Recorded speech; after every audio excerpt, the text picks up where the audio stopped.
غیب رکھتے ہیں. کچھ لوگ ایسے ہوں گے جو نماز میں بسم اللہ کو ہی غائب کر دیں گے. سبحان اللہ سبحان اللہ سبحان اللہ. واہ واہ واہ. تو وہ کہیں گے علی نے تو خود نقطے لگوائے ہیں. وہ خود کہہ رہا ہے انا نقطہ تو تحت الماء. بے شک بے شک. بسم اللہ کے نیچے جو نقطہ ہے وہ نقطہ میں ہوں. سبحان اللہ. اب تو یہ نقطے کا کام ہمارے صحابی کر رہے ہیں. اب صحابی صحابہ سے سوال جواب کرے. سبحان اللہ سبحان اللہ سبحان اللہ. ایک حد پر کہہ کے بتایا یہ صحابی ہے یا یہ صحابی ہے. سبحان اللہ. ایک سلام بھیجیے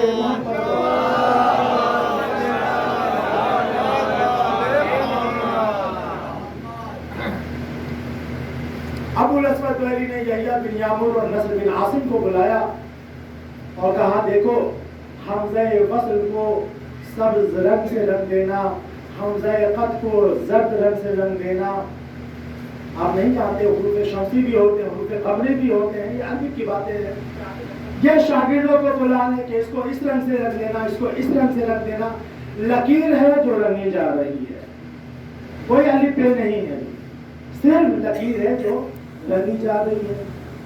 ابو الاسود دؤلی پورا قرآن پڑھ چکے, یحییٰ بن یعمر اور نصر بن عاصم نقطہ لگا چکے.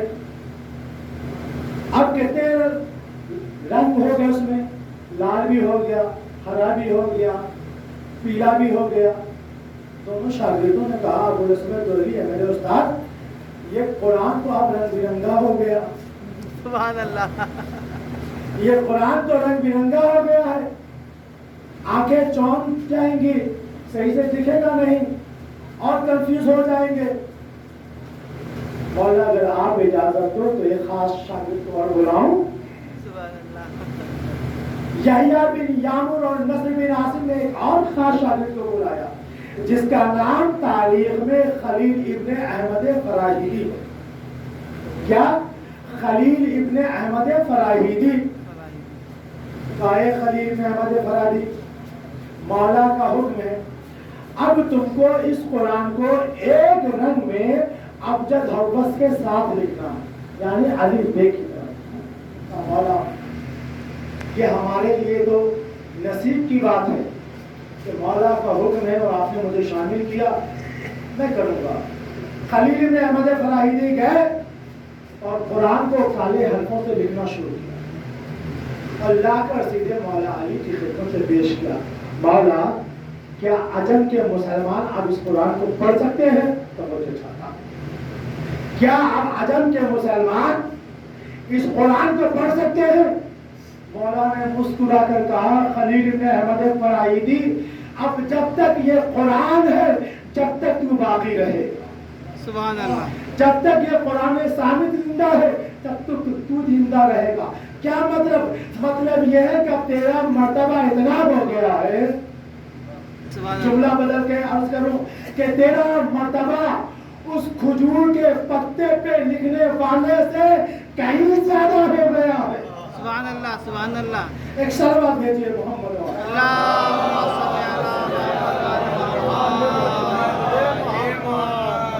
تو عجم کے مسلمانوں کو تو کم از کم نمک حلالی کرنی چاہیے.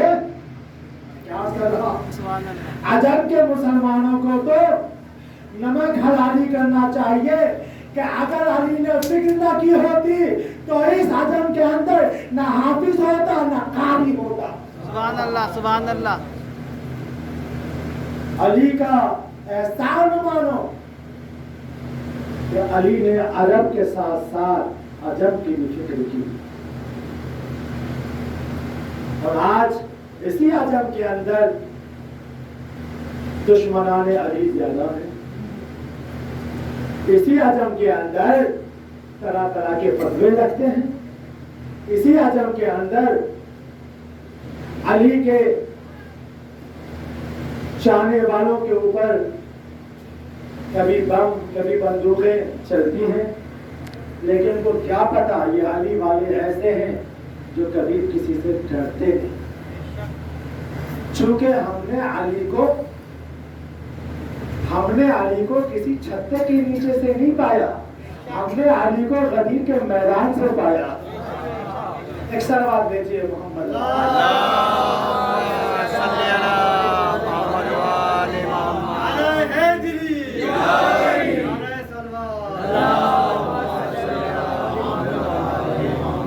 عزیزان گرامی، یہ ہمارا قرآن ہے جو ہم تک اس طریقے سے پہنچا، لیکن ان قرآنوں کو بھی مسلمانوں نے مس یوز کیا. اس قرآن کو بھی جنگ صفین میں یوز کیا گیا. جب دیکھا کہ اب علی سے جیت نہیں سکتے تو جزدانوں میں پتھر بھر بھر کے نوکے نیزہ پہ بلند کر دیا اور کہا حاضر قرآن. لیکن علی اپنی جنگ روک نہیں رہے تھے. مالک اشتر نے پوچھا مولا جنگ کیوں نہیں روکتے؟ کہا تجھے علی پہ یقین ہے کہ نہیں؟ ان جزدانوں میں قرآن نہیں پتھر ہے، تو ہم علی والے ہیں. ہم یہ دیکھتے ہیں کہ جزدان کے اندر ہے کیا، ہم نے یہ نہیں دیکھتے کہ صرف جزدان ہے. تو ہم تاریخ اسلام میں بڑے بڑے شخصیتوں کی آبا قبا نہیں دیکھتے. اس آبا قبا کے اندر جو سینہ ہے، اس کے اندر جو دل ہے، وہ دیکھتے ہیں. اگر اس میں علی ہے تو میرا سلام، اگر علی نہیں ہے تو انا للہ و انا الیہ راجعون. سلام بھیجیے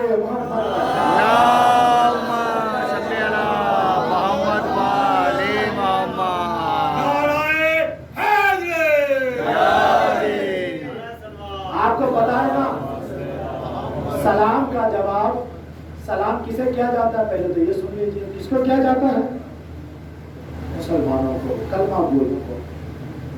اور اگر کوئی غیر نان مسلم آپ کو سلام کرے تو آپ اس کا کیا جواب دیں گے؟ اب اسلام کہتا ہے اس کو سلامتی کی دعا نہیں دینا. کیا؟ السلام علینا. سلام علیکم کا جواب وعلیکم السلام نہیں ہوگا. میں بچوں کے لیے عرض کرتا ہوں، نان مسلم اگر آپ کو کوئی اسی لہجے میں عربی میں کہتا ہے السلام علیکم تو وعلیکم السلام، اسلام اجازت نہیں دیتا ہے کہ آپ اس کو وعلیکم السلام کہو. اسلام کیا کہتا ہے؟ سلام کا جواب دو، لیکن کیسے؟ السلام علینا، یعنی ہمارے اوپر ہی سلامتی ہو. یہ سلام کا کیا فلسفہ ہے؟ یہ سلام کا کیا فلسفہ ہے کہ مسلمان کرے تو سلامتی کی دعا، سلامتی کی دعا.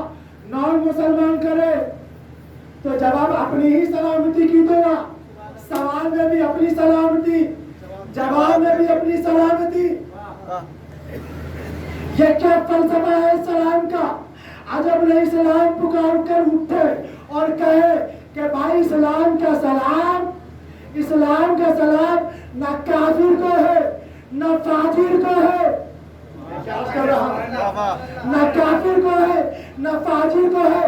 تو اب اگر میں گلیوں کوچوں میں کسی کو سلام نہ کروں تو ظاہر میں مت جانا، باطن میں جانا.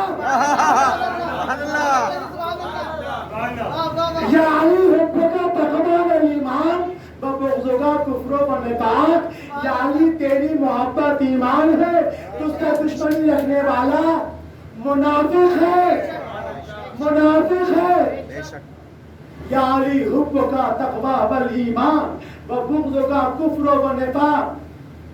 بات سے بات نکلتی جا رہی ہے کہ علی کی دشمنی میں 2 سرٹیفکیٹ.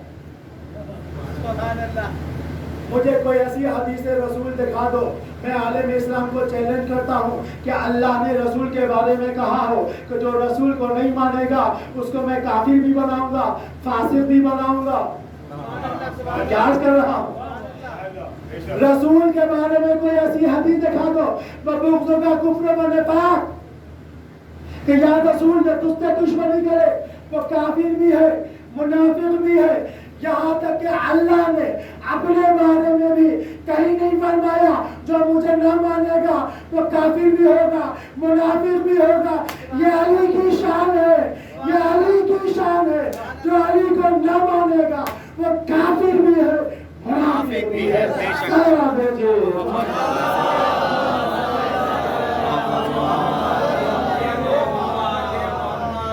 تو عزیزان گرامی، علی کی محبت میں تو اللہ کمپرومائز کرنے کے لیے تیار نہیں ہے۔ تو ہم مسلمان کون ہوتے ہیں؟ ذرا آہستہ بولو، کوئی سن لے گا۔ زمانہ پورا شوب ہے، کوئی ہمیں پیچھے سے مروانا دے۔ ہاں، عجیب عجیب باتیں ہوتی ہیں، آہستہ جاؤ، سفر پہ جا رہو، یہ مت کرنا، وہ مت کرنا۔ ارے بھائی، یا پھر ماننا ہی چھوڑ دو، یا پھر ماننا ہی چھوڑ دو۔ یہ سب باتیں وہاں ہوتی ہے جہاں پوری طریقے سے ہمارا دل عشق علی میں سرشار نہیں ہوتا۔ جو علی سے محبت کر لیتا ہے دنیا اس کے سامنے چھوٹی نظر آتی ہے۔ جس دنیا کو علی نے 3 مرتبہ طلاق دیا ہو اس دنیا کی فکر ہم کریں۔ عزیزان گرامی،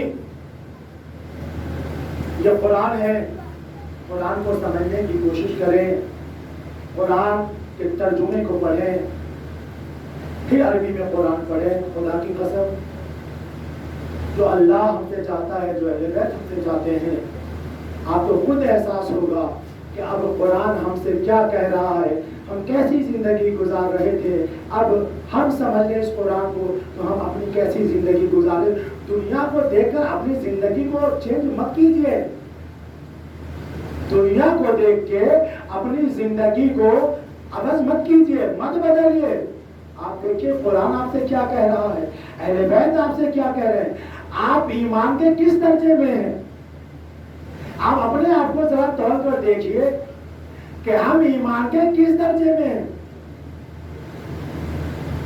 عزیزان گرامی، ایمان کو اگر پکا کرنا ہے، اپنے ایمان کو 90 اور 10 درجے کی بلندی تک لے جانا ہے تو 3 چیزیں اپنے دل کے اندر ہمیشہ کے لیے بیٹھا لو۔ کل میں نے کہا تھا ایک کا نام فدق ہے، دوسرے کا نام غدیر ہے، تیسرے کا نام کربلا ہے۔ ان تینوں چیزوں کو اپنے دل میں اس طریقے سے بٹھا لو کہ جب بھی فدق کا نام سنو تو غاصبوں پہ لعنت کرو، جب غدیر کا نام سنو تو منافقوں پہ لعنت کرو، جب کربلا کا نام سنو تو شہیدوں پہ لعنت کرو۔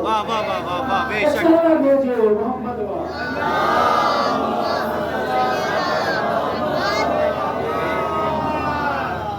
اسلام سے کچھ مت لو، صرف یہ 3 چیزیں لے لو، زندگی کبھی بھٹکنے نہ پائے گی، زندگی کبھی ادھر ادھر بھٹکنے نہ پائے گی، ہر ایرے غیرے کے در پہ جانا نہ پڑے گا۔ اگر یہ 3 چیز ہمارے دل میں ہمیشہ کے لیے بیٹھ جائے، امر ہو جائے، تو ہمیں یہ بھی دعا نہ کرنا پڑے گا، پروردگار آخری دم تک اہل بیت کی محبت باقی رکھنا۔ جس کے دل میں فدق ہو، جس کے دل میں غدیر ہو، جس کے دل میں کربلا ہو، اس کو دعا کی کیا ضرورت؟ عزیزان گرامی، غدیر کا تذکرہ جہاں ہوتا ہے لوگوں کے پسینے چھوٹنے لگتے ہیں۔ بھائی یہ غدیر کیوں پڑھ رہے ہیں، جھگڑا ہو جائے گا، یہ غدیر کیوں پڑھ رہے ہیں، جھگڑا ہو جائے گا۔ آخری بات سن لیجئے، غدیر اور سقیفے میں کوئی فرق نہیں ہے، ہٹ ڈالیے ان چیزوں سے۔ غدیر، بس میں آخری بات کہہ کے زحمت تمام کرتا ہوں، اور لیکن بہت توجہ سے سننے کا، ایک بابا سے بلند سلام دیجیے۔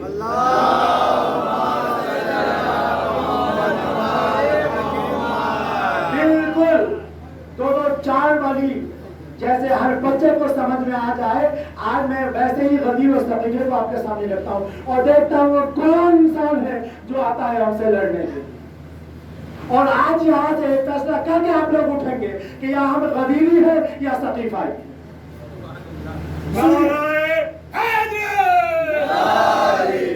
سنیے، چونکہ آپ ایام عشر محرم بہت زیادہ قریب ہے، فضائل کا موقع نہیں ملے گا، آپ سن لیجیے تھوڑا سا۔ غدیر ہے کیا؟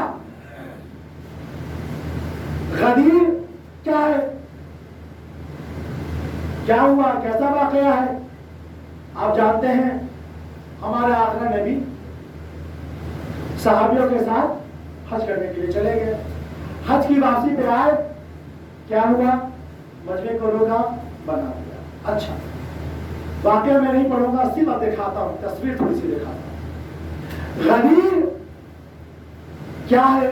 یا ایھا الرسول بلغ ما انزل الیک من ربک فإن لم تفعل فما بلغت رسالتہ واللہ یعصمک من الناس. یعنی حکم قرآن, میں ترجمہ بھی نہیں کروں گا, جلدی جلدی بتاؤں. یعنی غدیر حکم قرآن, حکم خدا. لانے والا کون ہے؟ آیت جبریل امین. غدیر کے میدان میں اس آیت کی تکمیل کرانے والا کون ہے؟ رسول کریم. اور توجہ چاہتا ہوں, اس آیت کی تکمیل کرانے والا کون؟ رسول کریم. بیعت کرنے والے بخین بخین کہہ کے کون؟ صحابہ کرام. تازہ تازہ حج کر کے پڑھتے ہیں. مسلمان ہونے میں ذرہ برابر بھی شک نہیں ہے. یہ حج کر کے ویسے ہے, حدیث ہے بھائی, کوئی مذاق نہیں ہے, کہ حج جو انسان کر لیتا ہے وہ ایسے ہی ہو جاتا ہے گناہوں سے پاک جیسے ماں کے بدن سے تازہ تازہ پیدا ہوا. تو ہو گیا نا, تازہ تازہ مسلمان ہے, دامن پہ ایک گناہ کا کچھ بھی نہیں ہے. تو اب غدیر کے میدان میں دیکھو, یعنی اللہ ہے, توجہ چاہتا ہوں, اللہ ہے, اللہ کا حکم ہے, اللہ کا رسول ہے, اللہ کا قرآن ہے, جبریل امین ہے, صحابہ کرام ہے. آئیے سقیفے میں ذرا دیکھیں, سقیفے میں کیا ہے؟ نہ اللہ ہے, نہ اللہ کا حکم ہے, نہ اللہ کا قرآن ہے, نہ اللہ کا رسول ہے.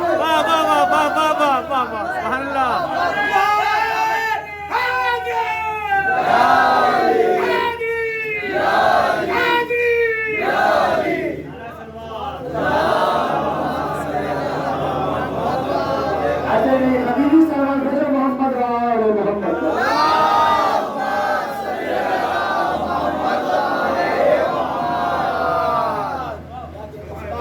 نہ اللہ ہے, نہ اللہ کا حکم ہے, توجہ سے سنیے گا, نہ اللہ کا قرآن ہے, نہ اللہ کا رسول ہے, نہ جبریل امین ہے.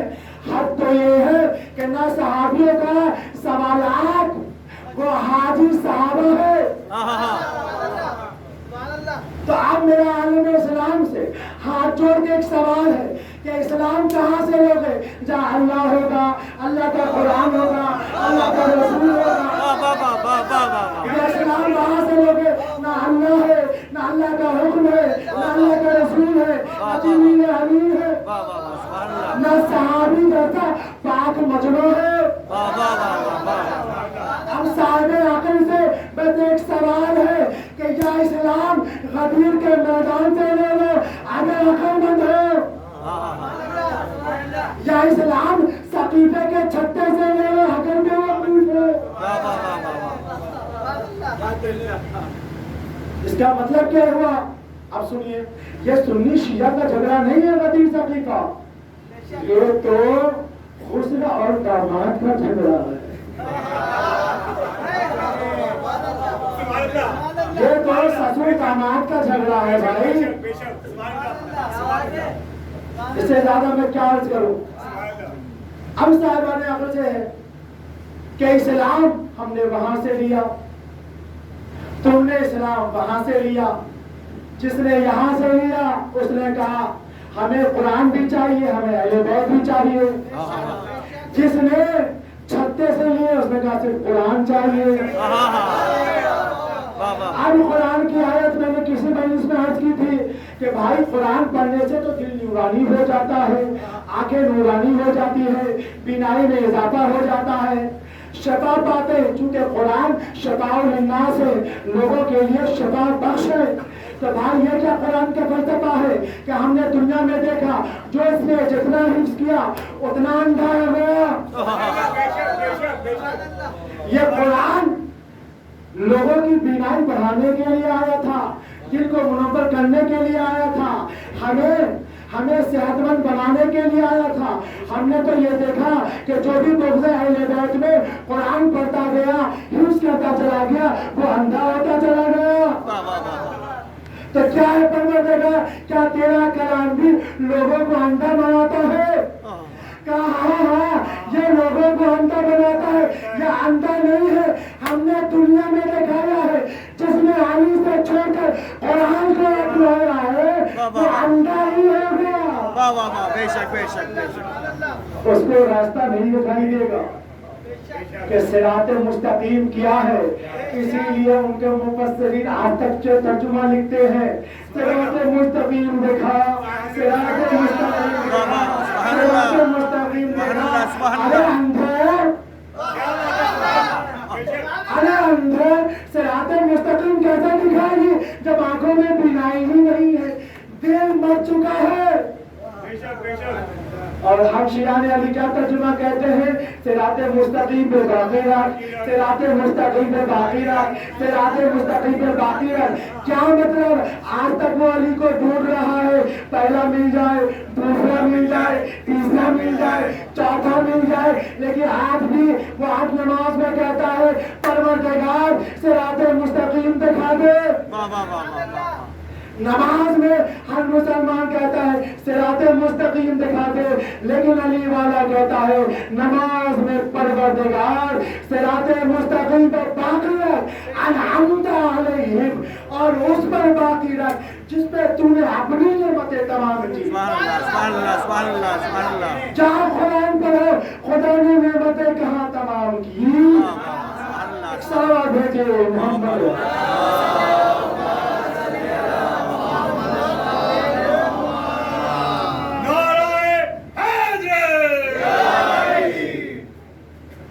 جن احمقوں نے حکم غدیری بھلا دیا، جن احمقوں نے حکم غدیری بھلا دیا، جو پھر گئے رسول سے پیمان باندھ گئے۔ جن احمقوں نے حکم غدیری بھلا دیا، جو پھر گئے رسول سے پیمان باندھ کے، اللہ کی زمین انہیں دیتی نہیں پناہ، پھرتے رہے وہ شہر میں سامان باندھ کے۔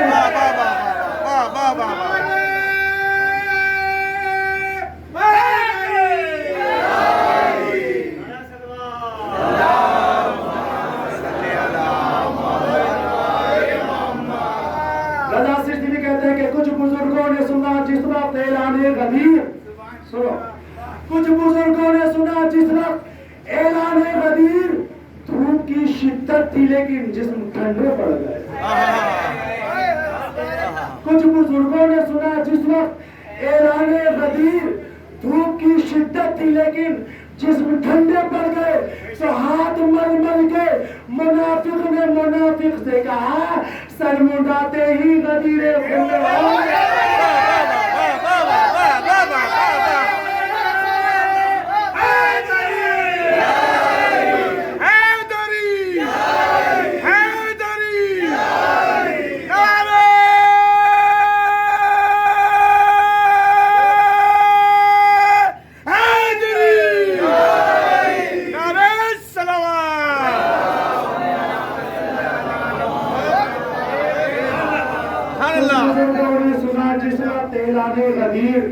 دھوپ کی شدت تھی لیکن جسم ٹھنڈے پڑ گئے، ہاتھ مل مل کے منافق نے منافق سے کہا سر منڈاتے ہی غدیر خود میں روئے پڑ گئے۔ سنیے غدیر سناتا ہوں، ایک صلوات بھیجے محمد وآلہ محمد۔ آج حسن کے لال کے صدقے میں اس مجلس کو میراث کروانی ہے، ایک صلوات بھیجے محمد وآلہ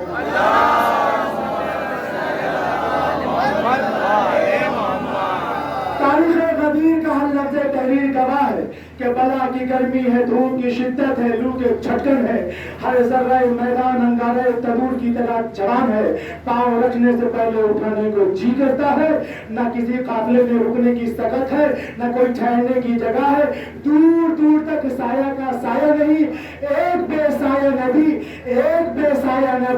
سایہ رکھنے والوں سے کہہ رہا تھا رکو، ٹھہرو، اترو، دیکھو، سنو، پھر سمجھو۔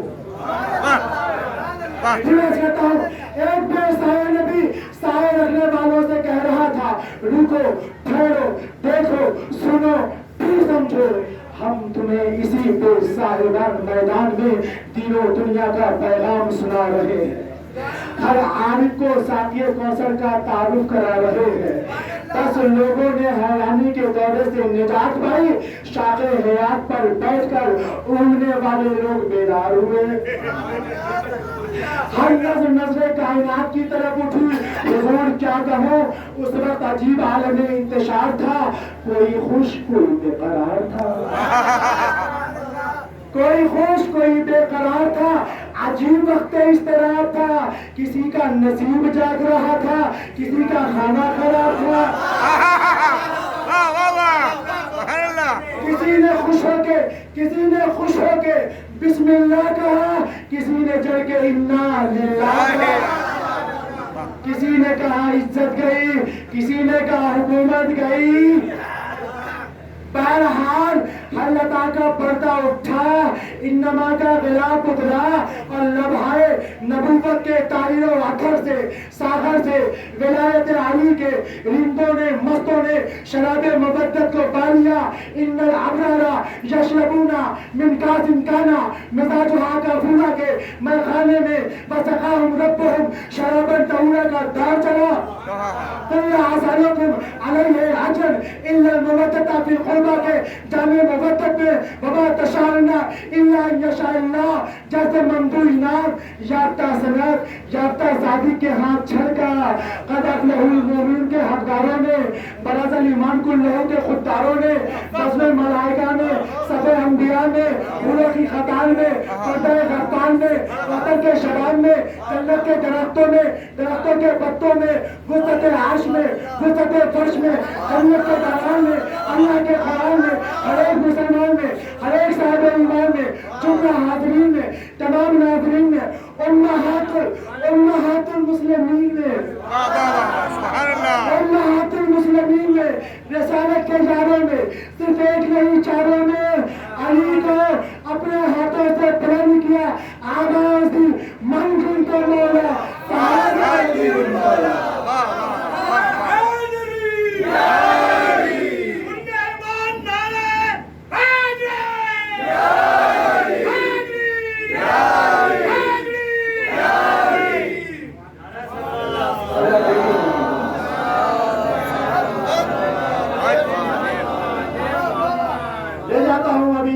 معراج پر تمام شیعان علی فقہ جعفری سے تعلق رکھتے ہیں تمام شیعان علی فقہ جعفری سے تعلق رکھتے ہیں شعر پڑھتا ہوں سمجھنا آپ کا کام ہے کہ برود محشر کہیں گے ہنس کر ہر ایک مومن نے یہ فرشتے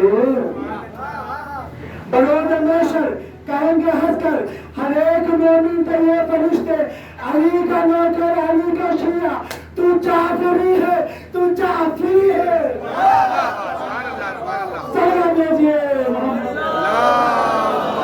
صلی اللہ محمد وآلِ محمد جزاک اللہ سبحان اللہ عزیزان گرامی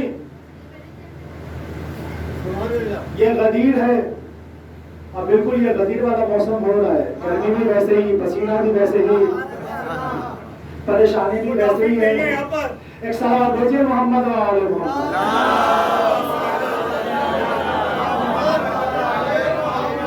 بھائی غدیر کا ضروری نہیں ہے تپتا ہوا سورج چاہیے کیا کر رہا ہوں منافقوں کے لیے علی ہی وہ تپتا ہوا سورج ہے جو پسینے بھی جان دیتا ہے سبحان اللہ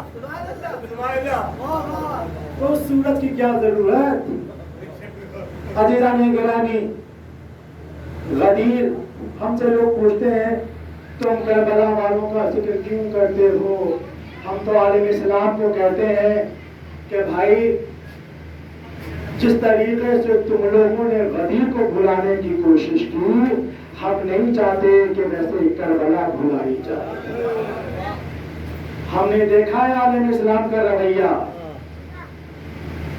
فدق پہ بھی مٹی ڈالنے کی کوشش کی غدیر پہ بھی مٹی ڈالنے کی کوشش کی حسین ابن علی نے کہا ہم کربلا ایسی آباد کریں گے کہ فتح بھی زندہ ہوگا، قدیر بھی زندہ ہوگا۔ اس مجلس کے تصدق سے آج اسلام زندہ ہے، ہر مومن زندہ ہے، ہر علی کا چاہنے والا زندہ ہے۔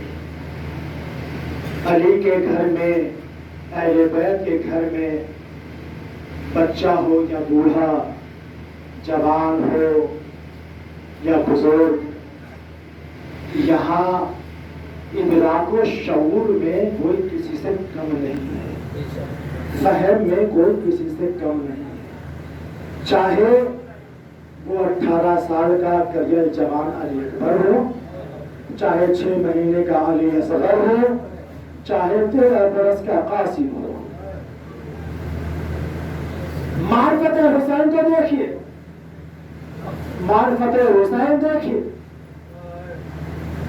حسن کا لال قاسم، فروا کا نور نظر قاسم۔ ہاں، یہ حسن کا یتیم قاسم ہے۔ عزیزوں سننا، آج دنیا میں جب کسی یتیم بچے پہ نظر پڑتی ہے نا، جب دنیا میں کسی یتیم بچے پہ نظر پڑتی ہے نا، تو دل فوراً موم ہو جاتا ہے، جی چاہتا ہے کہ اس کے لیے ہم کچھ کر جائیں، جی چاہتا ہے کہ اس کی آرزو پوری کی جائے۔ لیکن یہ 13 برس کا قاسم ہے، 13 برس کا قاسم ہے، اپنی آنکھوں سے اس قاسم نے اپنے بابا کے جنازے پر تیر دیکھے۔ جب حسن کا جنازہ قبرستان سے واپس آیا، زینب رو رہی ہے، بھاڑے مار کے ام کلثوم کو رو رہی ہے، فرمایا قاسم کو پکڑ کے رو رہی ہے، اے قاسم، آج تو جلال ہوتا تو اپنے بابا کا بدلہ لیتا۔ سنیں گے قاسم نے کیا کہا؟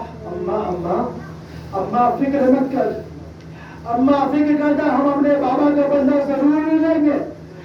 اور اماں سن، یہ بابا ہے، بابا کا جنازہ کم از کم قبرستان سے واپس تو آ گیا، لیکن جب تیرا بیٹا میدان قتال میں جائے گا تو قاسم نہیں تقسیم ہو جائے گا۔ اماں آنے تو دے کربلا، اماں آنے تو دے کربلا کہ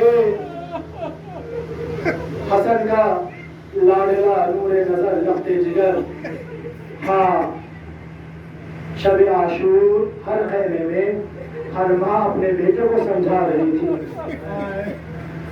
ام لیلا علی اکبر کے ظلموں کو سوار کے بار بار دیکھ رہی تھی۔